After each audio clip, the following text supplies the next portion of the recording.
going, guys? So this is an interesting one, right? Because it's already been discussed by so many people in the health and fitness industry that it almost makes me feel honestly weird, because I may not have anything to add in terms of value, but at the same time I do, because I know a lot of people are on the same boat and they've tried multiple things and it doesn't really work for them. Like many of you, I was also stuck, at the same weight, lifting the same thing, and I kind of just plateaued, and you really don't feel motivated to keep going, right? So I'm going to be talking about 7 tips that worked for me, and this was all just by trial and error, doing Google searches, trying different things until I found what actually worked. And number 1, proper warm-up. And proper warm-up, I think, is really important. A lot of people don't even talk about it. I warm up my rotator cuff, my shoulders. I warm up my back muscles, my lats, just kind of loosening everything up prior to working out. It doesn't even have to be a chest movement. It could be for anything. It could be for deadlift, squat, it could be anything. I always warm up. So that's number 1. Number 2 is going to be probably one of the most important ones that I started incorporating into my bench press, and I definitely noticed a huge difference, is arching your back, okay? So when you arch your back, it just puts you in a position where, 1, you can use leg drive. And if you don't know what that is, definitely look it up. It is night and day. Just the simple fact that you can use your legs to drive your body. Basically, you drive your back towards the bench, allows you to really force that arch, which puts you in almost in a decline bench position, because essentially that's what you're trying to simulate, is a decline bench. Whereas when you're just flat on the bench, you're leaving a lot on the table, to be completely frank with you. And to add, the whole point of arching your back not only allows you to get in more in a decline position, where you are able to exert more energy and more force, but also reduces that distance between your chest and the bar path, the bar. So essentially you are reducing the bar path, which allows you to move more weight in a faster and shorter amount of time. So that's my tip number 2. Tip number 3 is going to be your grip. Again, as my previous tip, the shorter the bar path is, the easier it's going to be to move that way. So I put my pinky right on the ring of the bar. Basically, it allows you to shorten the bar path, again, by widening your grip. Think of it as if you go like this and you try to bench, basically you move an inch and you're already touching your chest. So that's one thing that I've been doing that also helped me. Tip number 4 is going to be using a belt, a weightlifting belt. I have one of those that have like a snapping buckle, and those help you in the sense that it just helps you kind of brace and really, use something to kind of push against. So when you take that deep breath and you kind of brace your core, it has something to push up against. Whereas if you don't use a belt, there's nothing there to support your core.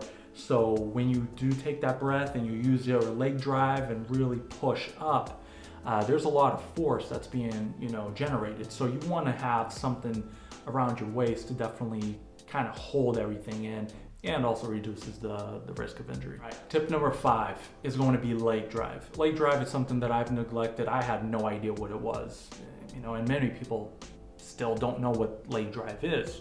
And it kind of makes sense, right? You're thinking about, all right, I'm bench pressing, why do I use my legs? Doesn't really make sense. But it does, because I think what the leg drive does, and this is just based on lifting for quite some time now, is when you use your leg drive, you're really pronouncing your back, right? Your traps. You really want to drive those down into the bench because that will allow you to arch your back. So by using your legs, it will really kind of force you to stay in that position. Where tip number 6 is going to be by far one of the most important, if not the most important tip that I have for you, which is going to be frequency, volume and frequency in which you bench press, okay? And I heard it from someone, I don't know if it was online or somebody told me personally, I don't remember, but someone said, if you want to be good in any sport, let's say basketball, if you want to become a good basketball player, do you just practice once a week? Do you just practice every other week? No, you practice every day for many hours. If you want to be a good football player, you just practice once a week? No. If you want to be a good golf player, any sport, you do it frequently, right? Because if you want to become better at anything, you do it frequently. So I think the same goes for your bench press, okay? So if you want to improve bench, you just do it more frequently. So that kind of mindset of, overtraining, that's just, I think, a misconception, right, of overtraining. There's, if you want to become good at anything, you got to do it frequently. So that's what I started doing. I was benching once a week. That wasn't working. I plateaued, I hit a brick wall.